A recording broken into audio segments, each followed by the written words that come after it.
Alleluia, Alleluia, Alleluia, Alleluia.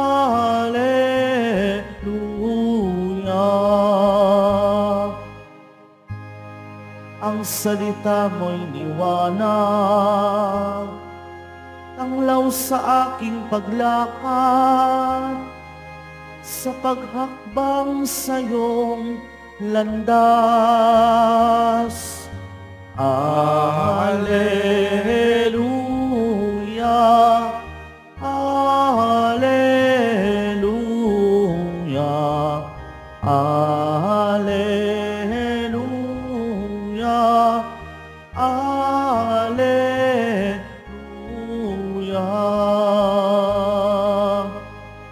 Sumainyo ang Panginoon. At sumayo rin. Ang mabuting balita ng Panginoon ayon kay San Mateo. Papuri sa iyo, Panginoon. Noong panahong iyon, sinabi ni Jesus sa kaniyang mga alagad, "Narinig ninyo na sinabi, mata sa mata at ngipin sa ngipin. Ngunit ngayoy sinasabi ko sa inyo, huwag ninyong labanan ang masamang tao. Kung may sumampal sa iyo sa kanang pisngi, iharap mo sa kaniya ang kabala. Kung ipagsakdal kanino man upang makuha ang iyong baro, ibigay mo sa kaniya pati ang iyong balabal. Kung sapilitang ipapapasan sa iyo ng manlulupig ang kaniyang dala ng 1 kilometro, pasanin mo ito ng 2 kilometro. Magbigay ka sa nanghihingi sa iyo at huwag mong pahindian ang nanghihiram sa iyo." Ang mabuting balita ng Panginoon. Pinupuri ka namin, Panginoong Jesucristo. Magsipo muna ang lahat. Magandang umaga po sa inyong lahat, mga kapatid kay Kristo. Sa lahat po ng ating mga taga-subaybay sa iba't ibang online platforms at sa lahat ng ating mga kadiboto sa iba't ibang panig ng Pilipinas at maging sa buong mundo kung saan tayo ay naaabot ngayon ng ating live streaming. Mapayapang umaga din po sa inyong lahat. Purihin at dakilain natin ang ating Panginoon, ang mahal na poong Jesus Nazareno. Mga kapatid kay Kristo at mga kadiboto, malugod po namin kayong tinatanggap sa Basilica Minor at Pambansang Dambana ni Jesus Nazareno. Araw ng Lunes, sinisimula natin ang umagang ito, ang bagong linggo, sa pamamagitan ng pasasalamat at pagbibigay papuri sa ating Diyos sa pamamagitan ng banal na Eucharistia. Bilang tao, bahagi po ng ating buhay ang magkamali.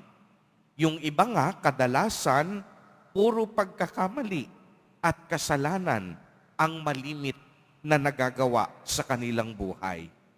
Maraming pagkakataon na bigo tayong sundin ang mga alituntunin at batas ng komunidad at ng pamahalaan. At hindi lang yon, maging batas ng Diyos, madalas nalalabag natin. Kaya naman, ang magandang katanungan sa ating pagninilay sa araw na ito ay paano ba natin hinaharap ang ating mga pagkakamali, pagkukulang at kasalanan sa Diyos.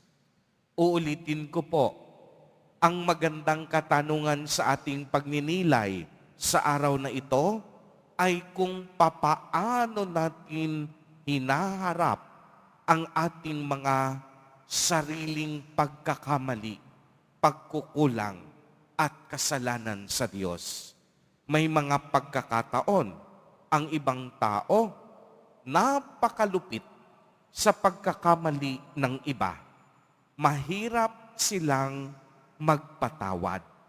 Minsan nga, kapag ang isang tao hindi marunong magpatawad, humahantong sa poot, hinanakit, galit, sama ng loob, at ang pinakamatindi, paghiganti sa kapwa. Pero kung inyong pagmamasdan, napakasimple at napakaganda ng mensahe ng Ebanghelyo. Kapatawaran at pagpapakumbaba.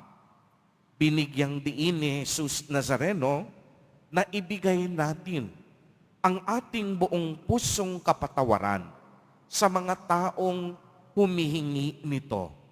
Huwag tayong mag-isip at gumawa ng paghihiganti. Sabi pa nga ni Jesus sa Ebanghelyo, huwag ninyong lalabanan ang masasamang tao.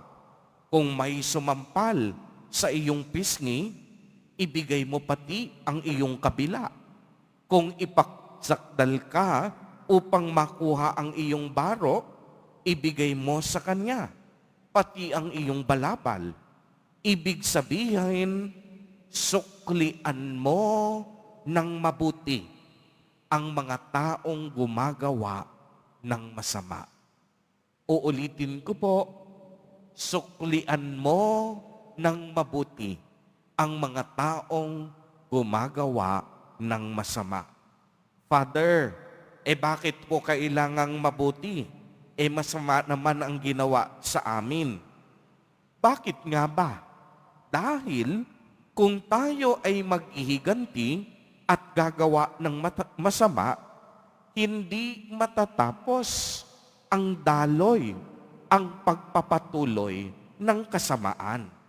Subalit, kung mabuti ang iyong gagawin, mapuputol at matitigil ang paglaganap ng masama. Kaya nga paulit-ulit ang habilin ni Jesus Nazareno, huwag mong patulan ng kasamaan ang kasamaan, dahil ang kasamaan magpapatuloy at yayabong. Kapag ginawan ka ng masama, gawan mo agad ng mabuti upang tumigil ang kasamaan at ang mamayani ay ang kabutihan. Mga kapatid kay Kristo, tandaan natin, napakaraming biyaya ang ating natatanggap sa araw-araw ng ating buhay. Biyaya sa bawat biyaya. Grasya sa bawat grasya. Bawat segundo, bawat minuto, at bawat araw na nagdadaan.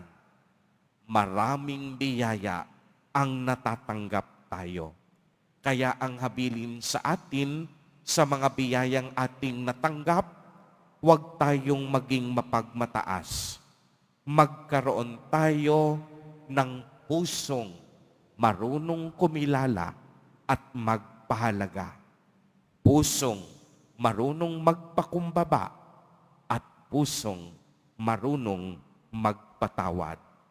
Lagi nating tatandaan, naway ang puso natin parating gumagawa ng tama laban sa kasamaan.